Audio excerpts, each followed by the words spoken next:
Q2 honoring a firefighter. Several fire departments join a procession this afternoon remembering a DNRC and Miles City firefighter who recently lost his life. Plus, the Great Escape. Caught me off guard. It was, how often do you see an elephant walking down the street? We'll head back to Butte, learning more of the elephant in the room, or in this case, the streets. The MTN 4:30 news starts right now. Good evening, everyone. Thanks for joining us on this Wednesday. I'm Andrea Lutz. The Great Escape. That's right. We begin tonight with the elephant in the room. It still has many people talking today as that elephant escaped the circus yesterday, wandering down the streets of Butte. For the latest on this unique and crazy situation, here's MTN's John Amy. Residents of this Butte housing complex are used to seeing the occasional wildlife wander through their yards, but a giant elephant?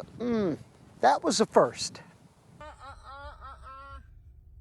It's kind of exciting, you know what I mean? I didn't have to go to the circus came to me. No. The Jordan World Circus had a show at the Butte Civic Center on April 16th, but one of its performers, a full-grown female elephant named Viola, decided to give some people in Butte a sneak peek. Spooked by a backfiring truck, the elephant ran from the Civic Center and into traffic on Harrison Avenue. One resident of the Elm Street Apartments was walking to the town pump when he encountered Viola. I was walking to the gas station to pick up a drink, and there it was, just walking down the street. It caught me off guard. It was, how often do you see an elephant walking down the street? After weaving through stopped traffic, the elephant finally came to rest in this yard at the apartment complex. After a few minutes, circus staff brought a truck to safely corral the animal. It was just standing there, just by the building, just relaxing, basically, nothing too much, not excited or anything. But as soon as the truck came here to pick him up, he kind of just walked to the truck. So I think he was just happy to get back wherever he wants to go. A statement from Carson and Barnes, the company that provided the elephant to the circus, said they were upset the elephant was scared, but grateful it was returned unharmed and no bystanders were hurt. Despite being so close to a roaming elephant, Brandon said he was not frightened. I wouldn't say I was scared. I was more just intrigued because it's an elephant, you know. You don't really see those in Montana. In Butte, John Amy, MTN News. Firefighters across eastern Montana are mourning the loss of one of their own tonight. A large procession could be seen traveling down the interstate today as the body of a firefighter from the DNRC was escorted to the crime lab in Billings. At this point, we're still waiting to learn the identity of that firefighter. We know he passed away yesterday. It's also unclear how he died. We're told the man was a volunteer firefighter with the Custer County Fire Department. Billings police are investigating a body found near State Avenue and Washington Street this afternoon. Lieutenant Matt Lennox tells us the body of a 58-year-old man was found at that location inside a hand-dug shelter. He says the cause of death is still pending, but at this time it doesn't appear there's any foul play. A Shepherd unlicensed daycare provider is charged with assaulting a child and endangering two others. 35-year-old Lillian Shore is facing felony assault and endangering the welfare of children. Charging documents say allegations surfaced last October when the parents of a toddler discovered a welt near the child's bottom. The mom picked up her daughter earlier that day, found her screaming while tilted over Shore's knee while wearing only a diaper. Yellowstone County investigated the complaint and learned of other complaints of children being abused as well. Shore denied those charges, saying another child caused the injury.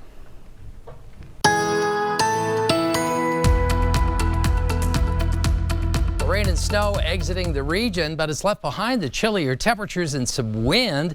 It looks like a lot of those gusts, especially into the eastern plains, aren't quite done with us yet. We could still have another day of some stronger gusts of 30 to 40 miles an hour. We'll show you where. Cooler temperatures will settle in for a while, at least through the end of the work week and the early part of the weekend, before we'll start to see a change in the temperatures. But can we get a little more rain and snow out of this? We'll talk about all the forecast details coming up. The deadline to apply for some property tax relief has been extended. The Property Tax Assistance Program, or PTAP, reduces the property tax bill for qualifying Montana residents. There's also a similar program for disabled veterans and surviving spouses. Well, Governor Greg Gianforte says the Department of Revenue is extending that deadline to June 1st for Montanans who had a substantial hardship in meeting the April 15th deadline.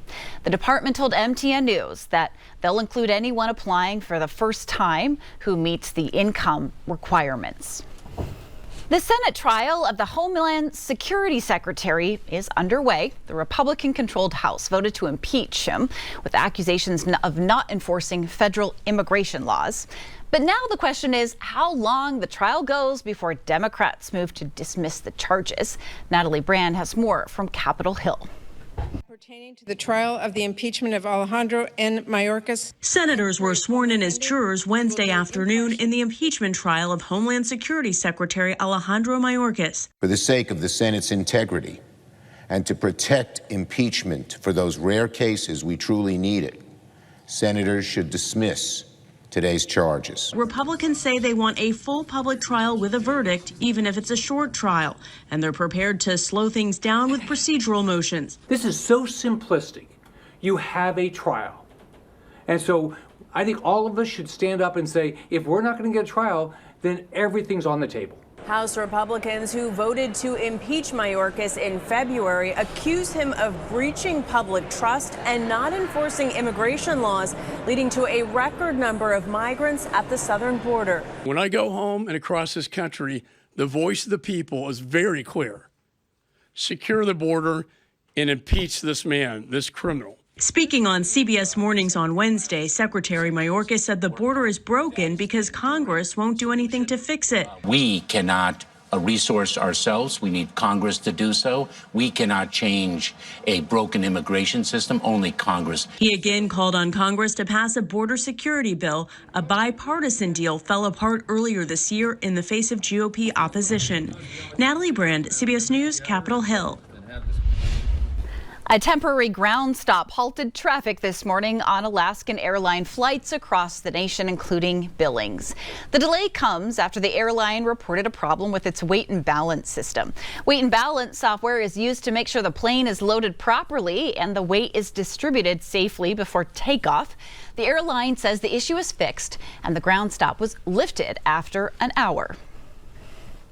Hundreds of thousands of Ford vehicles are recalled because of a battery issue causing a loss in drive power. The models affected are the Ford Bronco Sports, made between 2021 and 2024, and the Maverick pickups, made between 2023 and 2024. Ford says it discovered an undetected low battery charge could lead to a loss of hazard lights. In that case, a loss of power could increase the risk of crash.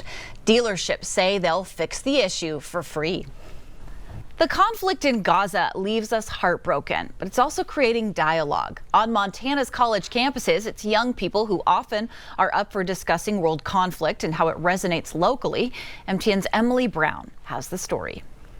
One thing that I really appreciate about being in Missoula is that people are willing to talk. Like many college campuses across the country, the University of Montana has students talking about the Israel-Hamas war. I've studied enough into the history of that region to know that it's not a black and white sort of situation. But without choosing sides here, why are college kids so vocal about this issue happening so far away? Ren Filardi says talking about the war gives students like her a chance to speak openly and honestly with peers. Whether or not you agree and whether or not you have feelings one way or the other, there's oftentimes space for conversation. Plus, in the university setting, classes and resources are readily available to students looking for a deeper understanding, which is what professors like Murdad Kia offer. Our purpose is to provide information and additional education, a more in-depth education. That's what the purpose of education is, a more rational way of understanding things without getting emotional and, God forbid, violent. Student Aaron Edens finds that educating himself allows him to have informed conversations. Others who are not as familiar, I often find that they choose a side and are not fully aware of the full historical significance and the stance in which they come from. And for student Jack Gannon, it's been showing him a broader perspective on world conflicts and how people's attention can be drawn. There was a lot of stuff about Ukraine, and I participated in some of them in the beginning, but we are playing to Putin's hands a little by just dropping everything and focusing on the next important thing, i.e. Gaza. As conflict continues in the Middle East, it seems students at UM will keep doing their best to stay educated. In Missoula, Emily Brown, MTN News. The Ninth Circuit Appeals Court will hear a case with Billings ties. The case will be heard at the University of Montana's Law School surrounding class trips canceled during COVID, leaving families out of thousands of dollars. A panel of 3 judges will first hear oral arguments on the federal prisoner appealing his sentence for distributing meth, but then a case that we covered right here at Q2 surrounding Global Travel Alliance. The class action is in appeal after a judge ruled in favor of the Montana-based travel agency. Oral arguments will be live streamed April 26th. Still to come on the MTN 430 News on Q2, racing toward the finish, a Laurel runner overcomes not 1 but 2 surgeries on his legs.